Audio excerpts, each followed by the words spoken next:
Eu tenho certeza que se você trabalha ou já trabalhou em alguma empresa, você já subiu seu código para Code Review e ele voltou mais rasurado que o teu caderno depois que tu ia no banheiro e voltava no ensino fundamental. Só faltou o sênior desenhar um pinto no seu código de tanta coisa que ele rasurou lá. A verdade é que os programadores que entram nesse mercado não fazem ideia de como funciona a dinâmica de trabalho em uma empresa. E eles acham que assim que conseguirem a primeira vaga, já vão conseguir financiar um HB20, rebaixar e sair com a novinha aí depois do expediente. Mas aí você chega na sua primeira vaga, todo juvenil, e sobe seu código pro primeiro Code Review. E aí o sênior, quando olha o código, te estompa, te humilha, acaba contigo.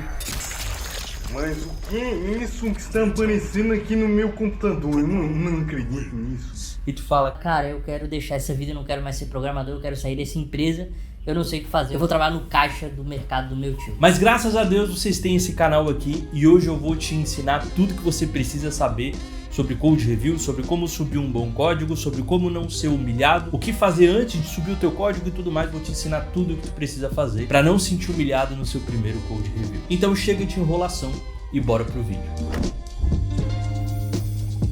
E obviamente que eu tô brincando sobre a parte de ser humilhado, tá? Porque a maioria dos seniors que estão fazendo ali o Code Review não tem a intenção de te humilhar. Basicamente eles só não sabem como falar, né? E como escrever e tudo mais. Só sei ler só as figuras. Inclusive eu vou fazer uma live lá no curso sobre como fazer um Code Review realmente, né? Ler o código, colocar os comentários e não fazer o outro programador se sentir humilhado. Mas tudo começa quando um júnior ou um sênior aí, pode ser até um pleno, sei lá, um programador, né, que entra numa empresa e tá de cara com um framework novo ou com um padrão de código novo, um jeito de escrita que ele nunca tinha visto. Então assim, a forma que ele programa não vai estar de acordo com a empresa, né? Então muitas vezes a empresa, os outros programadores vão estranhar isso e demora um certo tempo até o programador conseguir pegar o jeito, né, desse código, né, da forma que os outros programadores entregam o código da empresa. E aí assim, na maioria dos Code Reviews, sempre vai ter comentário, né? No começo sempre vai ter comentário dos outros programadores indo lá, mas não é porque tu é ruim, é porque tu ainda não conhece o estilo da empresa, enfim, então na maioria dos casos, como eu falei, não é porque tu é ruim, mas às vezes é porque tu é ruim e tu vai precisar melhorar. Mas na maioria dos casos é por questão de padrão de projeto mesmo. Tu não tá acostumado com aquele padrão. E aí eles vão começar a te corrigir para que tu comece a aprender. E o grande problema é que todo júnior que começa numa empresa vai começar sempre inseguro. Então ele tem medo de ser demitido amanhã, ele tem medo de não passar nos 3 meses de teste, ele tem medo até porque demorou muito para ele conseguir a primeira vaga dele e quando ele consegue ele não quer perder. Então ele dá tudo que ele tem e ele fica ansioso e tudo mais, com medo e achando que cada entrega que ele for fazer vai ser uma opinião, vai gerar uma opinião negativa nos outros programadores e que pode ser que ele perca a oportunidade que ele conseguiu com tanto custo, né? Porque hoje a gente sabe que não tá fácil conseguir vaga. E aí assim, quando ocorre uma reprovação no Code Review, ou seja, o código que ele subiu foi reprovado, né? Não pode passar, não pode ir para produção, o que que acontece, né? A pessoa na hora se sente reprovado, né? Torna isso pessoal e acha que quem foi reprovado foi ele e não o código dele. Então o ego muitas vezes vai um pouco em cima, o medo também, e tem aquele desespero todo. E muitas vezes o sênior tá lá, um monte de tarefa para entregar, com o PO enchendo o saco, tudo mais, ele tem que ir lá revisar o teu código, e muitas vezes por falta de tempo ele vai jogar um monte de comentário, às vezes nem vai falar contigo, só vai receber a notificação, vai entrar e vai ver aquele tanto de pinto desenhado, aquele tanto de comentário desenhado no teu código, né? E o resultado disso, na maioria dos casos, é que o júnior vai se sentir um bosta, né? Vai ter síndrome do impostor, muitas vezes não vai mais querer falar com os outros programadores, ou vai querer ficar mais quieto, não vai querer procurar tanta ajuda com medo de mostrar, né, algum tipo de desconhecimento e tal, ignorância no assunto de código ou do padrão de projeto da empresa, e algum sênior chegar e falar assim, não, ele não sabe o que tá fazendo, demite ele e acha outra pessoa. Mas então qual é a solução para você que é júnior ou sênior ou pleno, né? Parar de chorar no banho aí depois de um Code Review revisado, né, assistindo lá o edit do Bart chorando. Então qual é a solução, tá? Existem alguns passos que eu vou passar para vocês, são passos bem simples, passos bem rápidos que vão garantir, tá, que tu tenha a menor chance possível de revisão no teu Code Review, de reprovação, comentários, pintos e tudo mais, tá bom? Então vamos lá para o nosso primeiro passo. Então assim, o primeiro passo é garantir que todas as regras de negócio que foram escritas pelo PO lá na tarefa que você pegou, lá na board, né? Lá no menu de tarefas, a tarefa que tu pegou para si, que tudo que está de regra de negócio lá, ou seja, o que teu código vai fazer, o que deve ser feito na aplicação, o que a aplicação deve mudar, né? Se o teu código está cobrindo essas regras de negócio. Porque não adianta o código ser limpo, não adianta o código ser bonitinho, não adianta o código ter seus comentáriozinhos fofinhos e tudo bonitinho, tudo com os tabs, tudo certinho, tudo com indentação. Não adianta se não traduzir a regra de negócio, se não fazer aquilo que o PO quer que esse teu código faça, né, para que o sistema fique melhor para o cliente final. Ou seja, vou dar um exemplo, né? Se é para te corrigir, tá, um envio de e-mail, por exemplo, onde não tá carregando a logo da empresa naquele envio de e-mail, não adianta fazer um código limpo e não funcionar no fim das contas, né? Então, basicamente, teu código tem que ser para funcionar a regra de negócio. E, em segundo lugar, vem ele ser limpo, ele ser bonitinho, ele ter a indentação certa, ele tá nos conformes da empresa. Em segundo lugar, vem isso, né? Então, mas em primeiro lugar, vem traduzir a regra de negócio exatamente como ela tem que ser, como estava na cabeça do PO e como ele traduziu para a tarefa que tu pegou. O segundo passo é pegar o teu código e passar no ChatGPT antes que tu suba o teu code review, tá? Antes que tu suba a tua pull request, né? Antes que tu faça um pull request. Por quê? Porque tu vai conseguir, agora sim, né? Depois que tu já verificou as regras de negócio, entender se o código está bem escrito, se não tinha formas mais otimizadas, né? De tu fazer esse teu código. Eu vou deixar aqui na descrição um PDF onde eu tenho um comando que eu uso para enviar os códigos antes de eu subir uma code review para o GPT. E aí eu recomendo que usem o GPT de 4 para cima, de 4 é foda. O GPT 4 para cima, tá? Então, o 4O, o 4O Mini, o O1 Preview ou o O1 Mini, vocês podem usar esses daí também, eles são um pouco mais demoradinhos. Eu gosto bastante, tá? Do ChatGPT 4O Mini ou Preview. Eu não lembro qual deles é, mas é muito bom, tá? Eu vou colocar lá também descrito qual o modelo que eu uso. Então, basicamente, esse prompt, tu vai colocar o prompt, embaixo tu vai colar o código, subir lá no ChatGPT e pedir para ele corrigir. Então, basicamente, o prompt vai pedir para ele melhorar, deixar mais otimizado, deixar mais limpo o código e explicar linha a linha o que ele melhorou e por que ele melhorou e como poderia, inclusive, assim, se adequar ao estilo da empresa. Então, tu vai poder colocar lá no prompt, inclusive, qual é o framework que a empresa usa, para que o próprio ChatGPT tente adequar um pouco o teu código ao padrão da empresa. Porque ele vai saber, olha, ele usa o Next.js versão 14. Ok, Next.js versão 14 usa o roteamento desse jeito, usa o server-side rendering desse jeito, usa a parte de client desse jeito. Então, eu vou modificar um pouco o código dele para que se atenda a esse framework. Então, passem no ChatGPT. Só que não basta só passar no ChatGPT e vazar, subir lá e falar, foda-se, tchau. Não, tu precisa entender o que o ChatGPT fez, por isso que no comando tá pedindo lá né, o porquê ele alterou as coisas, para que tu aprenda e da próxima vez tu faça daquele jeito, tá? Não seja um programador de ChatGPT, que só depende do ChatGPT. Então tu vai se lascar, porque deve acontecer de tu sair dessa empresa, tu ir para outra empresa, fazer um teste técnico e basicamente tu vai fazer o teste técnico e tu vai precisar do ChatGPT. Porque tu vai entregar um código merda, porque tu sempre dependeu do ChatGPT para melhorar teu código. Então, aprende com ele e melhora o teu código para os próximos pull requests. Inclusive, tu não precisa usar só o ChatGPT, tu pode também chamar um outro programador mais experiente e pedir para ele fazer algumas alterações para ti, revisar teu código contigo antes de tu subir para o GitHub. O terceiro passo, ele parece ser muito óbvio, mas o óbvio precisa ser dito, né? Como eu já falei várias vezes aqui. É testar o teu código em um ambiente externo. Não testa só na tua máquina. Na tua máquina sempre vai funcionar, porque tu desenvolveu na tua máquina. E enquanto tu ia desenvolvendo, tu ia resolvendo problemas que tinham no teu ambiente, que talvez tu não tenha resolvido nos ambientes externos. No ambiente de desenvolvimento, no ambiente de homologação, inclusive até no ambiente de produção. Sempre testa em ambiente externo. Toda empresa que seja séria, né? A empresa que já tem uma certa experiência, ela tem ambientes de teste. Tu tem um ambiente de desenvolvimento, que é um servidor de desenvolvimento, uma pipeline, tudo certinho, tu sobe lá naquela branch do GitHub, e aí lá dentro dessa branch do GitHub, ele vai carregar lá uma pipeline, vai rodar lá no servidor, vai instalar no servidor a alteração que tu fez, tu vai poder testar. Então, sempre testa no ambiente externo, no ambiente de desenvolvimento. Depois do ambiente de desenvolvimento, tem alguns casos, inclusive, que tem um QA na empresa, tu testou no ambiente de desenvolvimento, funcionou, tu passa para o ambiente de homologação, chama o QA, pede para o QA testar junto contigo, testou, aí sim pode subir esse code review. Mas sempre testa em ambiente externo, tá? Porque muitas vezes tu vai criar o teu código e talvez tenha uma variável nova de ambiente, né? Tu tá integrando com uma API externa, tem uma chave de API. Essa chave de API, às vezes está só no teu ambiente local. Tu precisa subir no ambiente de dev, precisa subir no ambiente de homologação, ambiente de produção, para que elas funcionem. Então, precisa cuidar disso. Testar nestes ambientes externos antes de subir. Sério, eu já fiz isso muitas vezes, confiando na minha habilidade, tendo aquela confiança que o programador sênior tem. Eu já subi tanto código aqui, tô nem aí, vou subir aqui direto e foda-se, não vou testar em ambiente de produção, em ambiente de dev, né? O ambiente de produção é foda. Não testa em ambiente de produção, porque ambiente de produção é o ambiente do cliente. Testa em ambiente de desenvolvimento. Eu entendi a referência. Mas muitas vezes eu subia tudo e foda-se, né? E aí muitas vezes quebrava. Sempre teste em ambiente de dev, não confie na sua confiança.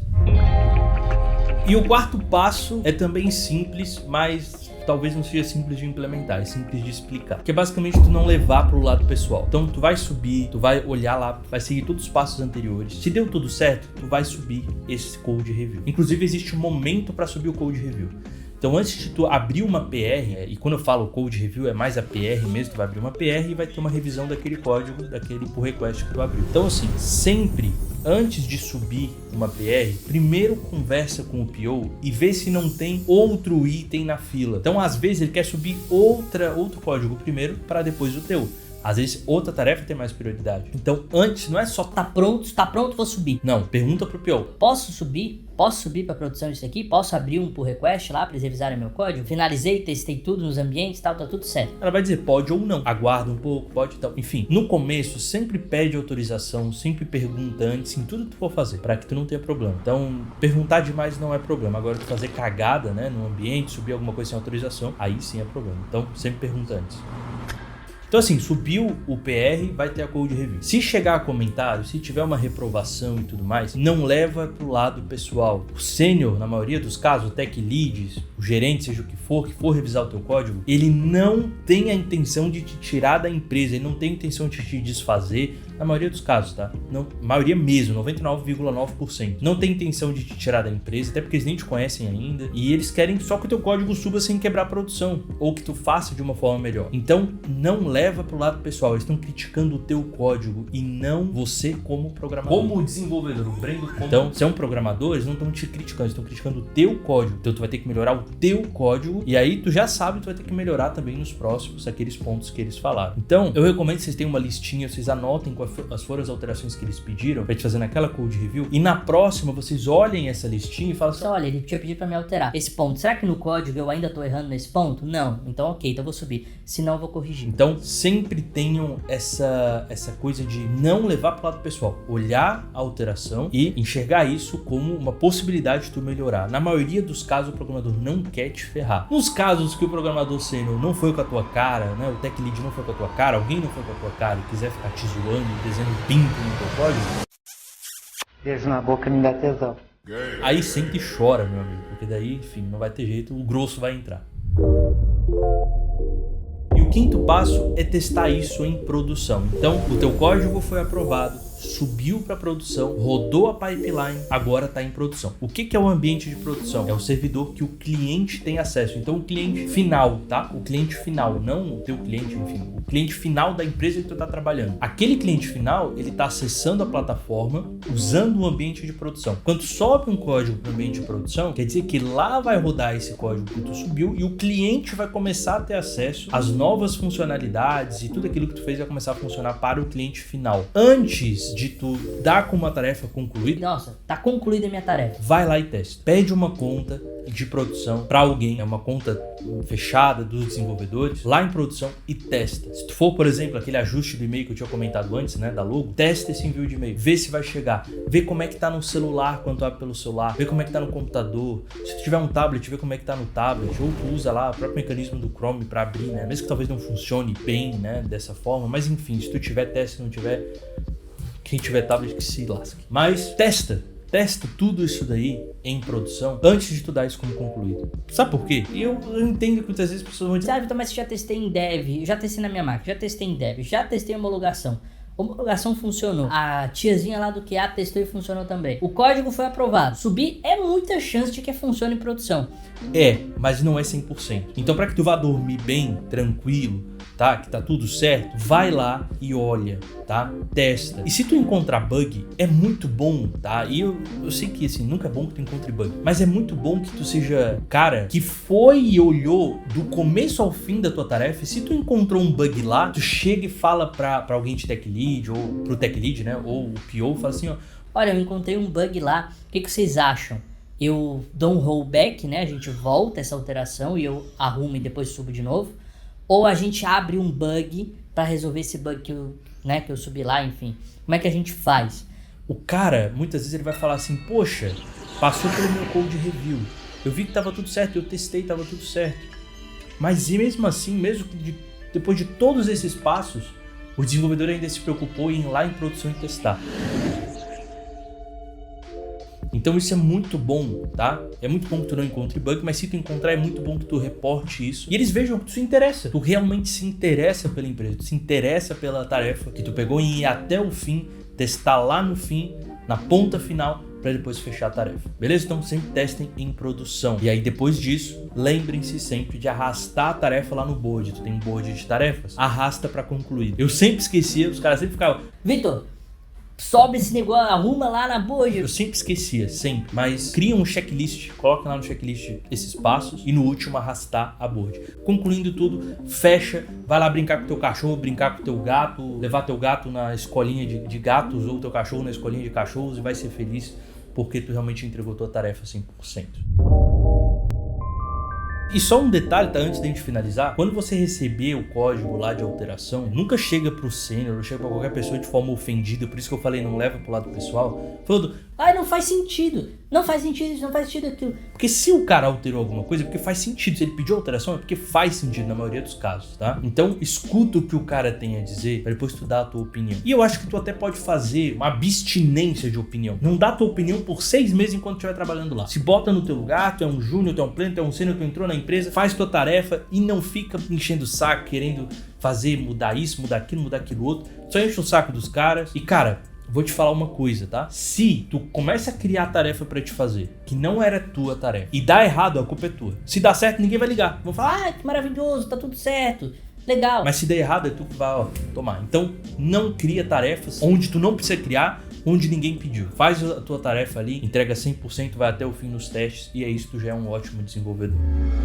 Então, recapitulando, tá? Todos os passos de forma rápida. Sempre revisa o que o PO passou na tarefa, para ver se a tua tarefa está atendendo. Depois disso, testa em ambientes externos, tá? Testa lá em dev, teste homologação, testa em produção e tudo mais, né? Depois que tu entregar lá a ferramenta pronta, vai lá em produção e testa. E depois disso, não leva pro lado pessoal os comentários lá no code review, não leva pro lado pessoal. Testa lá em produção também, arrasta a tarefa para board e tudo vai funcionar. Anota as alterações que o revisor do teu código colocou e nas próximas vezes toma cuidado com isso. Então é isso, o link do curso também está aqui na descrição.